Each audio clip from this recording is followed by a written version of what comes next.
welcome back to Night After Night. My special guest tonight is a terrific director known for his distinct visual style.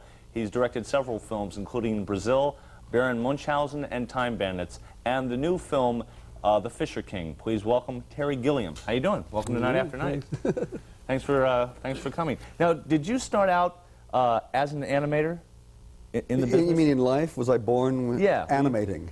I mean, trying to get all that equipment out of my mother's, womb was incredibly difficult. All the sharp edges, they cut, they tear. Well, they were small. She didn't have any children after me. She actually had some interesting animals nowadays, huh?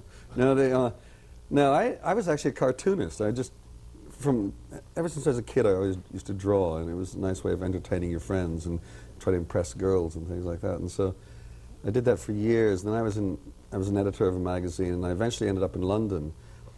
Now, a lot of people would think that, and I thought you were British because you were with Monty Python. We assumed that, but where are you from originally? Minneapolis. That's where I was born, yeah, and then I sort of grew up in California. And I went to London. I was drawing for magazines and all. I wanted to get out of it, and I'd met John Cleese, when I was editing this magazine in New York, and he was working in television then, so I met a producer. And I used to be on this show called We Have Ways of Making You Laugh, and I'd do caricatures of the guest artists, and they had some material they didn't know how to present, and they said, what can we do with this? And I said, well, let me make an animated film of it. And they thought I knew how to make animated films, and I thought they knew I didn't know how to make animated films. Anyway, they gave me some money in a couple of weeks, and I started pushing pieces of paper around, and I was an animator. So they said, can you animate? And you said, sure, I can. Just like that. Is that how you started directing? Yep. Never work your way up through the thing. It was basically all I ever wanted to do after I got, sort of in college. I wanted to direct films, but living out in LA, I couldn't stand the thing. And so it took, like 10, 15 years, and through Python and all that, to get to the point that, they gave us money to make our own films. We made Monty Python, The Holy Grail, and Terry Jones and I said, anybody named Terry gets to direct. And we got the job. And literally, we had never directed before. We just went out there on the top of a mountain in Scotland and learned how to direct. Now, it was co-directed with Terry Jones, as you said. Did you share scenes? Did you direct at the same time? It started out, Terry and I are very similar in our outlook on things. It started very nicely that we shared a common view. And as it developed, it became more and more impossible because we started speaking. I wanted to do it one way, he wanted to do it another way. And then we started using the assistant director to be the common voice. But the assistant director, he too wanted to be a film director, so he started directing a third film. And it got very crazy. So in the end, I stayed back and worked with the camera and dealt with all of that and the way the thing looked, and Terry talked to the others in the group. I was fed up by the others in the group by that point. I couldn't stand them. Is that what happened? Is that why Monty Python disbanded? It just had run its course? And No, it disbanded because I think we felt we were repeating ourselves too much, and the surprise element was disappearing. And the great thing about the group is that, we really thought as long as we were moving forward and moving into new areas, it was fine. The minute that stopped, we said, let's give it up, and that's basically what happened. It seems that, with Time Bandits and the other films that you've directed, Brazil, it seems that there's this great creative pool over there in London. Everybody kind of pitches in and helps everybody. Would that be realistic to say that? I think those pools exist everywhere, but I found, like, working on this new film in America, it doesn't seem to be encouraged here. I mean, there seems to be so many power-hungry directors here that want to be... They're in it for the wrong reason. It's like they're in it for power. I mean, working in England, we've always worked in a very collaborative way. Whoever the crew is, whoever the writers, we all share in the thing. And that's why the stuff is good, because it's a group effort, really. Now, being in London, when you came back to America, what else besides that, I mean, did you find surprising about... Because you've had, the advantage of being in London and kind of looking at your homeland from a bird's eye view. I mean, there wasn't... The surprising thing was that the studio didn't get in my way. I mean, I kept waiting for this other shoe to drop, thinking, that, okay, here I am making this film for a major motion picture studio in New York and Hollywood, and they're going to get in there and try to take it over, and they never did. I think they were very wary of me from my previous run-ins with Hollywood and the studios, and they didn't want to repeat that. Brazil, for example. Okay. Brazil, I mean, the head of the studio, a guy named Sid Sheinberg, and I like to name names. People can't hide behind corporate responsibility. Sid Sheinberg, he's still alive and he's still running it. Anyway. And what studio is this? Universal. Okay, thank you. I was going to name the name. No. I was going to name the name, if you did. No, and it was... And we made this film, and it had gone out in Europe, because 20th Century Fox, a beautiful, wonderful studio, had distributed it there. And it got to America, and the people in positions of power decided the American public didn't want to see a film like this. And in fact, the terrible thing is that Sid really liked the film. I mean, and because he loved it so much, he had to destroy it to make it a popular film. And basically, they wanted to change the ending. They wanted to take out any of the disturbing elements in the film and make it, you know, a love conquers all film is what they tried to do. And I refused to play ball with them, and they refused to distribute the film. And we reached a point where you couldn't move either way. And the producer was saying, we've got to get lawyers. We've got to deal with this. And I said, you can't do it with lawyers, because they've got more lawyers. They've got more money. They've got all the time. They don't have to distribute the film. We've got to do something. And so I took an ad out in Variety, a full-page ad, rimmed in black, and it said in the middle, and what's wonderful, all the pages of Variety are, you know, zeros. It's all about how many $10 billions it made in the last 5 minutes, each film. It's money, money, money, money, money. And this is one page that's very naked, and says, Dear Sid Sheinberg, when are you going to release my film Brazil? Signed, Terry Gilliam. And that set a few things. Did you get a phone call? No.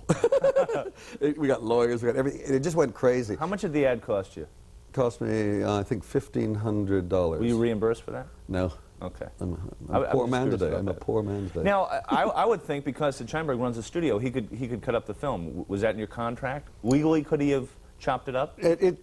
God, legally he couldn't, but my producer, I did give my producer something to try to help him out. I tried to help his children through school, and so I gave up my rights on the film because he asked me to, and because he'd been a good producer, I said, all right, here you go. Basically, all I did was say, here's this noose. I'm going to put my head in it. You hold the rope. I trust you.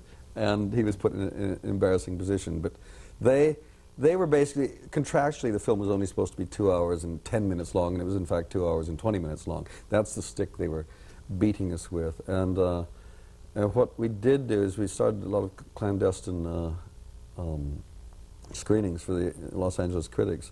And the LA critics, even though the film hadn't been released, voted it Best Picture Director and Screenplay. And this caused a certain stir in the town. It was wonderful because the film was suddenly released in LA and New York at Christmas time. They didn't even have any posters. They had Xerox copies of what the artwork was going to be, and that was stuck up in front of the cinemas, and it got out there. But so in a sense, you know, we took on City Hall and won, but we won because we were silly.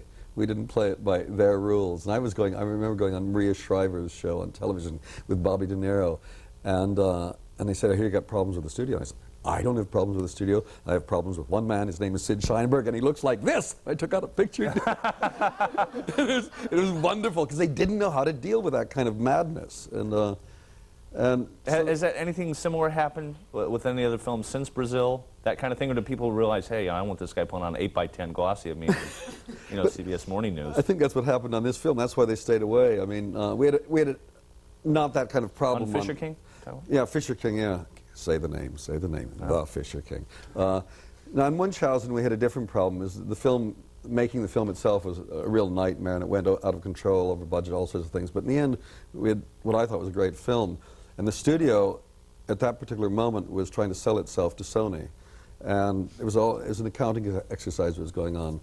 And they basically didn't distribute the film. They made in all 117 prints of that film. Now, your smallest art film gets 300 and 400. Okay, yeah, usually a film would be like 1,500 Yeah, prints? I mean, that's what, you know, Terminator 2 comes out with 2,100. I mean, you get large numbers. So if you only got 117 prints, it's very hard for people to go to see that film. Okay, we'll be right back with Terry Gilliam after this.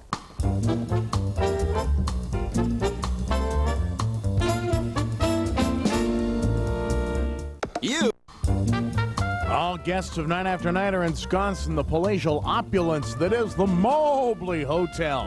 Home of the bottomless cup of Tang, though Snappy Tom's spicy tomato beverage may be substituted at 24 hours' notice. It's the Mobley, now with soap. Hi, thank you, Nick Bakay. We're back with Terry Gilliam. Everything going well at the Mobley Hotel? Look, this is a bad night I spent there. I'm not sure if I'm going back there. I mean, when you're on the road doing these kind of things, it's difficult. And the girls you put in the bed, I mean, it was a nice thought. It was nice to have two blondes. Yeah. But, you know, I'm trying to be faithful to the wife, you know. I'm away for a while. So I got rid of those, and I was just dozing off, and then knock on the door. Thank God. a sheep escort service. Oh, really? Yeah. And so I didn't get much sleep. But I think in my own way I've been faithful to my wife. Yeah, you have been. I don't think there's been a problem here. And, you know, you said earlier your brothers and sisters are animals, so yeah. it was kind so of... it's like going over old ground there. And I'm a bit ripe smelling, I suppose, today. You've probably noticed today. I didn't say anything. There's a smell of lanolin in the air.